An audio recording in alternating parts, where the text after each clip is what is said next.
Welcome. Welcome back. Welcome back to the Willis Podcast. What's up, my good people? How y'all doing? Welcome back to the Willis Podcast. I am back here with you. It's your boy Danny D. So anyway, check it out. The show tonight is Evil is Not Assigned to a Race Show. Yeah. Oh yeah, we're gonna get a little bit more intricate than normal tonight. It's Friday, so happy Friday to you guys. And first of all, to reach 80,000 subscribers, I appreciate you. I owe that to you. I owe appreciation and love and respect. Respect to you. And thank you for subscribing to the show, man. It means a lot to me. And keep viewing. You know, your views mean a lot to me. And all I can do is say I humbly appreciate you. Thank you so much. Yeah, I do. I do. Absolutely do. So, what I mean by tonight, evil is not assigned to a race. My brother sent me my brother G sent me a video of the Pope kissing some Moors' feet. I said, oh man. I said the same Moors that deemed they wanted America too. You know, where people learn the ideology of colonization, you know. See, you have to understand the inception of something is one thing. When you have to understand that there is good in the world, people. There's good in the world. There's good in the world because if you understand, let me see how I'm moving here. Let me see if I got to get rid of something. Give me a second. I got to quit Google Chrome because it's slowing my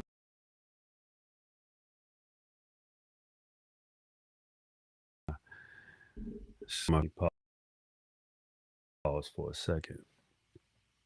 Slowing my feed down. Let's stabilize. See what else is back here. Like we moving on the smooth now. Let me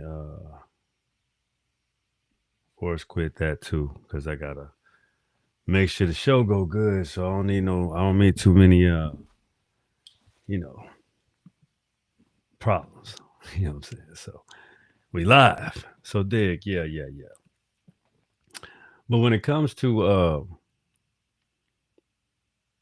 when people did from its inception, there was a learning process of people that had skills and people that did not have skills. So it's funny how when you could teach a man to fish, they should be able to fish and feed their family efficiently. It shouldn't be me able to give you a fish or grant you a fish. I would teach you how to do so. But that's all I taught you.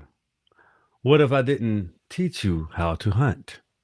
But what if I did? I taught you how to hunt. And you also, in order to build or live in a community, everyone has to behave. You know, let me just make sure Jordan's straight. Yeah. Everyone has to behave when you're talking about living in a community or a civilization because we rely on each other to survive. We do. See, but when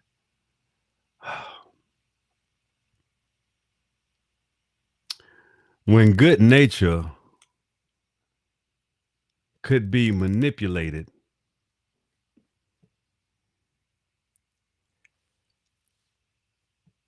that hence the problem. That's when you can cause a lot of problems and a lot of damage. And as I told you, that's the inception of lying and where power and force became aligned. Lying, power, and force had an alignment, because it didn't matter who's telling the truth. It's about your allegiances. Who do you have allegiance to? Okay. So this group of people says, regardless if it's right or wrong. What we have to do is survive. And in the Caucasian's mind, survival means war at all costs. And that's not all, but a lot. A lot. That's your first mind is we have to go to war to survive, but nobody ever raged war on you. But I guess you say I'm raging it on you. But wait a minute, pause. There can be much more accomplished without war. Studying war only degrades humanity. Nothing wrong with game or gaming. There's nothing wrong with sport. But war is the ultimate sacrifice for survival.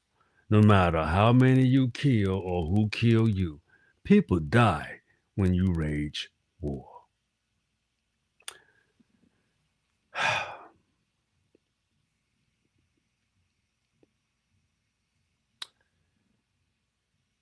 Also, what happens when you wage war? You tell people, you threaten people, you lie to people, you scheme and you cover up shit because you don't want no one to know who and how you really are. See, people like that have a problem with transparency. They have a problem with being vulnerable. They have a problem with letting people in because they're scheming. See, a lot of times when you have a good position spiritually, you can pick up on so many things. And a lot of people say, oh yeah, I identify with you, Danny D. I hear what you're saying. And you're like, I bet you do. Let's get some music playing so we can get really into this show. All right, here we go. Let's get some going real quick. All right.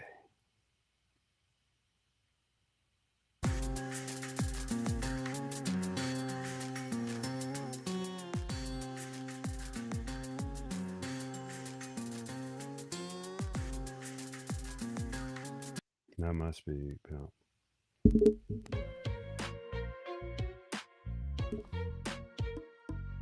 Real West Coast. Let me get to something. That's kind of West Coast for me.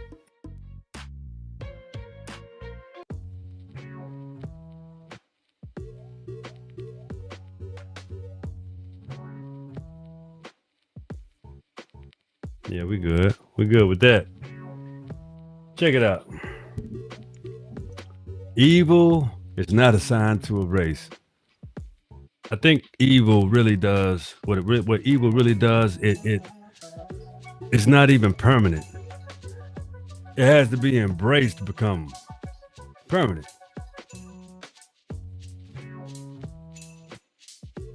See, some people like to. I had to get my music turned down a little bit, but some people really like to use evil as a weapon and don't want to fully embrace it. They like to use it as a tool. It's like everything else. See, the thing is, the reason why you can weaponize evil, because that's how some people want to live. Reverse the words. That's how some people feel like they have to live. See, when I tell you evil is not assigned to a race, it's not assigned to a specific archetype. It's not assigned like that. Evil is embraced. It ain't learned. Everybody grew up as a child and you learn how to do the shit that you do is called being evil. Your parents taught you, your grandparents taught you, somebody taught you and you liked it. You wanted to embrace it and you felt like there's something freeing about it, huh? You didn't understand that those little devious acts, they're transformative ways of telling you how you cannot mature properly. I hope you understand that when you fucking do devilish and evil things, you have a tally. You understand, man? You got to tally this on your ass. Then you don't. You think I'm talking about like some fucking Christian or something? No, that's not the angle that I'm coming at you with. I'm telling you about what evil can do to you. It's a very soothing, despicable thing that can rise into you and make you can do some devilish, destructive shit because you can't control yourself. You've never learned how shit to develop. See, a lot of people don't even know how to take a step back and use logic. They skip those things. Now those things haven't even uttered people's mindset. And that's a weird place to be in when you're a fucking adult. I mean, yes, it's acceptable for children. There's a lot of things that are acceptable for children, but for adults, not so much. See, in a lot of communities, they talk a lot of shit about not raising your kids properly or not raising your kids, period. See, it doesn't matter if you raise your kid or not in some way, shape, or fashion. You know what's going to show up if they're good or bad? They're going to choose. The reason why I will say it matters that you raise your children is because that's your parent. You had them. They didn't choose to say, well, let me just pick some people and get to this motherfucker. No, you made a choice. You made a choice. But there also are parents that are just not good parents. They not. And they don't want a parent. They just have this sickening feeling within their heart and in their chest that if they don't be there for this child that they created, they'll feel like shit. But really, they probably pray that something happens to their child every fucking day. You ever thought about that? Some people are really that cruel. In specifics, they're that fucking cruel. Hold on, this is my brother Tony calling in. What up, bro? What's going on, brother? I'm doing the show. Oh, okay. Well, hit me back, man. What you doing? All right, I'll do that for sure. All right, brother. Yeah. So anyway, see, it's a very perplexed thing when you think about parenting and you think about even in a relationship or dealing with people. And you got to say to sometimes it's like, damn, man, like you my friend, but I don't want to do that shit. I don't feel that same way. I'd rather lose a friend because the evil shit that's set into them fucking people, man, I'd rather disassociate myself to not be in a position of vulnerability around you. Because I don't trust your ass. So if you're in that position with anybody, just find yourself away from that situation because that person intend on doing something to you, and that's a gut feeling you should have. Now,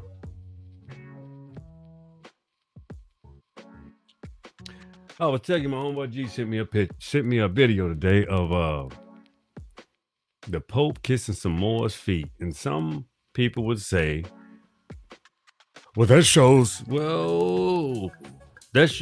that they're the black nobility. Yeah, you goddamn right. So if they that black and that noble, first of all, I don't want no man kissing my damn feet. I don't give a damn who you is. No, a handshake and a salute is good enough for me. Kissing my feet for anybody is too goddamn personal. It's too affectionate. First of all, I don't want you to ever feel that way about me because one day you're going to want to cut my throat. Because I'm going to piss you off or disappoint you. You see what I'm saying? Nobody in this flesh should be praised. We should be given flowers. We should be respected. I take respect in a handshake any day. Just don't stab me in my back. Don't kiss my feet or don't over praise me. That's what goes on in my mind. And maybe just because I'm an Ameri Indian, I'm not akin to being too close to the same sex of a person. You know, I don't want you kissing my feet. I don't want you adoring me. I hug a brother. That's, hey, yeah, we go handshake. But all of that old fucking in my face shit or too close dealing with me, Nope, no, I'm cool. Nope, don't need it. Fuck that. Back off. Yeah. You know what I'm saying? Let me adjust. See, some people are. They evil is because you allow them to be evil to you. They see how far they can go, how far they can press you. They want you to react because they want you to feel what they feel because they feel it's freeing to be like they are, to not give a fuck, to not care, to not be associated or give a fuck about anybody else. I think all those things are awful, especially a person with a family that has to be aware at all times and don't want anything to happen to their family or anybody else's. We are a callous society, pimping. We're just a fucking callous society. See, you got hypocrites that practice and say the most grotesque, insensitive shit on the planet. Okay. An American Indian, a black man, black American can say, a black woman, we could say one thing and our whole livelihood is fucking threatened. That's the society we're living in. See, we're always the first to get punched. We're always the first to get downtrodden. But you know one thing? We're always the most resilient. I warned y'all about punching down. I told you it was going to happen. So even when the whole Charlie Kirk situation happened, that's why I told you I would not punch down, because you see what's going on now? People losing their damn day jobs.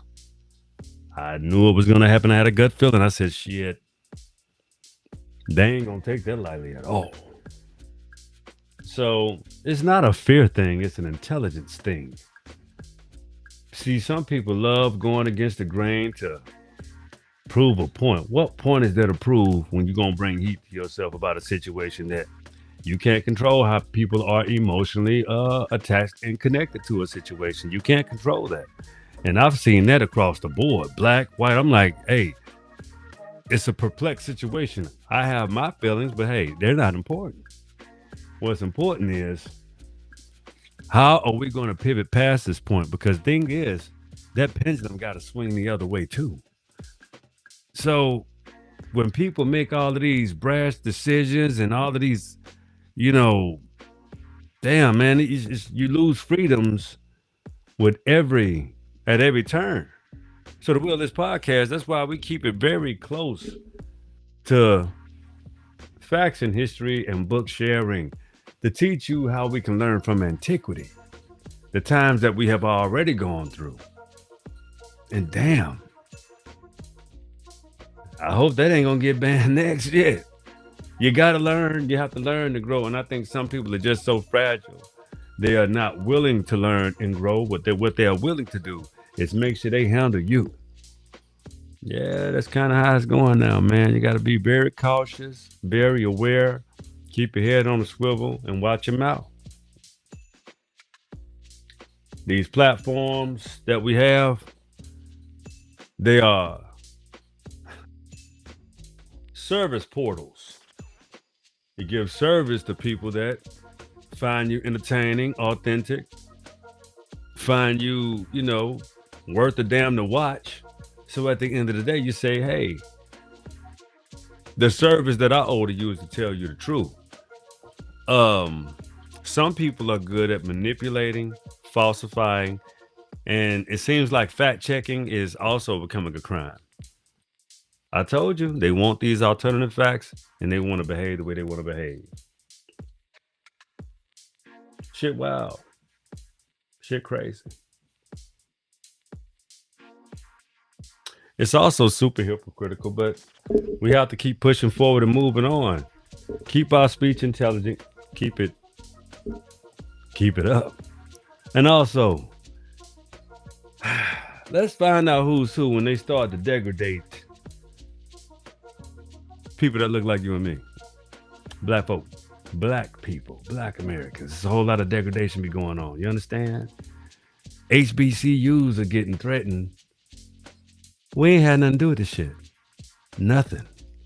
This happened in damn Utah. So how does there's no connection there? Nope. Not at all. It's just hate and rage. And that's why I tell people stay the fuck out the way. Don't get into shit that don't concern you. Like I told you when I first spoke about Charlie Kirk, I didn't really know who he was like that. I didn't know who he was like that. I just knew of things that he said that I didn't agree with. That was all. Love to have debated him. That can't happen. So, and then I was on, oh goddamn, I said that, and guess what? On TikTok, I was called all kinds of, because I didn't use hateful terminology or didn't go in, like, you know what I'm saying? If he wants you to go in, like, you don't see how this shit really gonna fall out. Why people want to go in so bad, do shit like that. I'm not a person that doesn't have a day job, and so what people see with me, yeah, that shit matter. I don't work at Kmart. I don't have a job I can walk away from. That's not to degrade anybody that has a job, especially at any form. You're providing for your family, shit hard, and shit is high. So why should I put myself in jeopardy for speaking ill of someone because you want me to? Man, that's not. That's just trying to keep it too damn real for somebody else. I know what I got going on, so no thanks. What I try to do on this show, again, is educate you about pretty much what's going to happen next. So just because I don't spring about topics or try to get with the program about things that really ain't got nothing to do with me, that's a stretch. You know what my show is predicated upon: the development of ourselves, who we are as beings and people, to bring us together, not draw us apart. And this is also not a satire channel. I don't get too much into the weeds of what's going on in Hollywood and shit like that. I talk about current events, but I keep it limited because we limit ourselves and we limit our intake from outside influences. You see what I'm saying? So yeah, we have a good time on this show. We enjoy ourselves, but we also keep learning something new. So the book I want to share with you tonight, because I tell you, evil is not assigned to a race. I'm gonna show you how. So we're gonna go into J.A. Rogers, like I told you the other night. I was gonna go into Nature Knows No Color Line. We're gonna get into some reading tonight, right here. So if nature knows no color line, I'm gonna show you how crazy some things are, right? The Negro ancestry in the white race. She did not succeed, which proves that even at the times some had doubt on the subject, medical science today rejects that theory. There are no nerves in the umbilical cord which joins the child to the mother, therefore her thoughts can have no effect on it. The above incidents do show, however, that the ancients did give some thought to the crossing of whites and Negroes.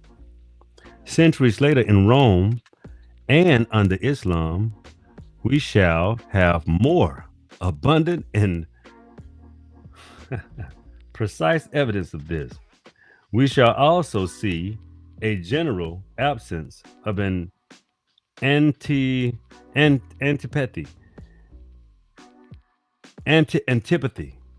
towards it.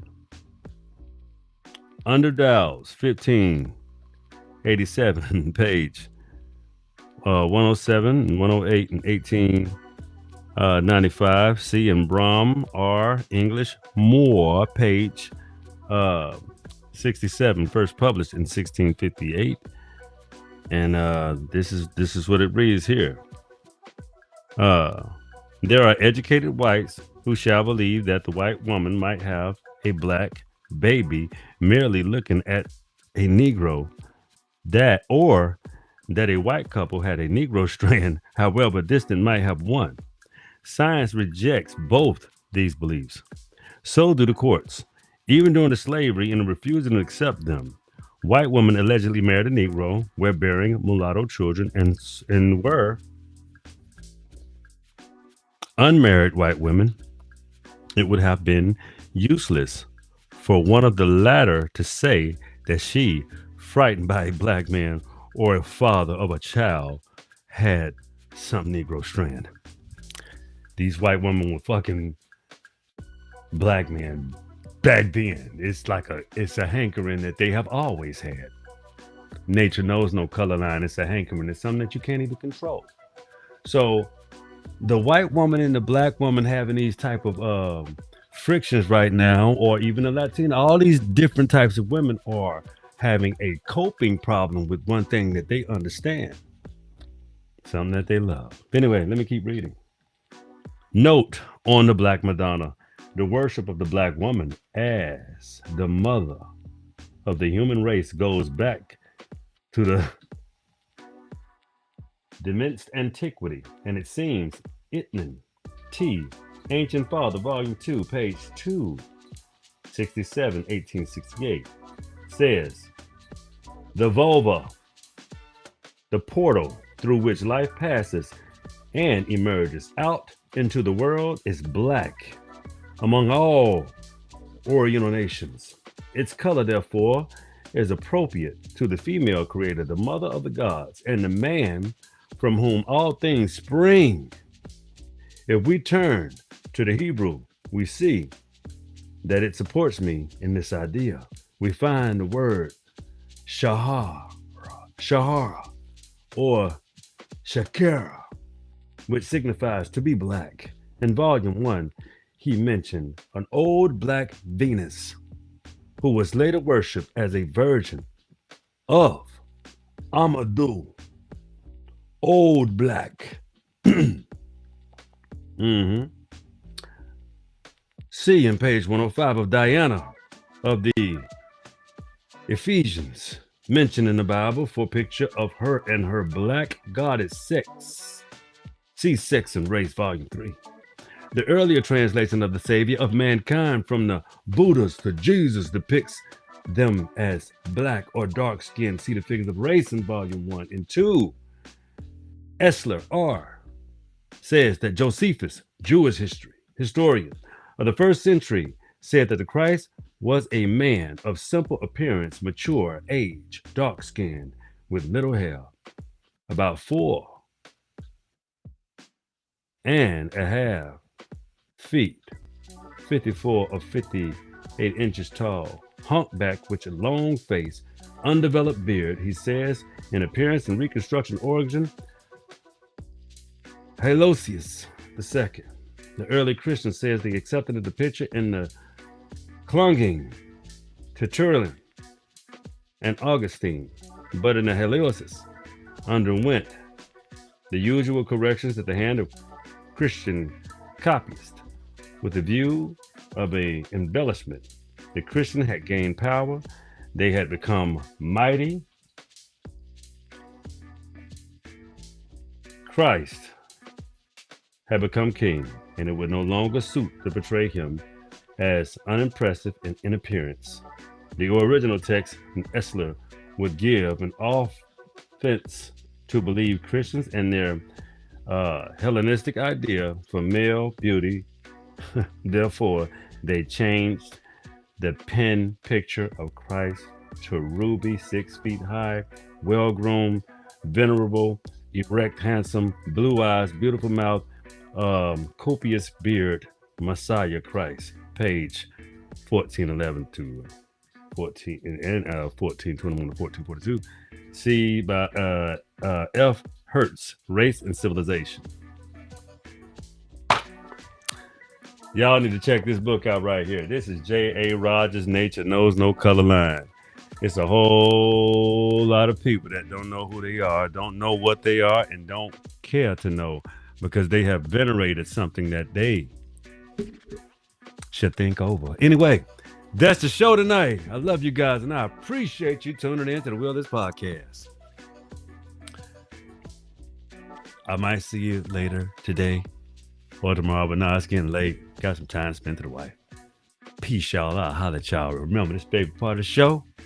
Come on, say it with me. The will is yours.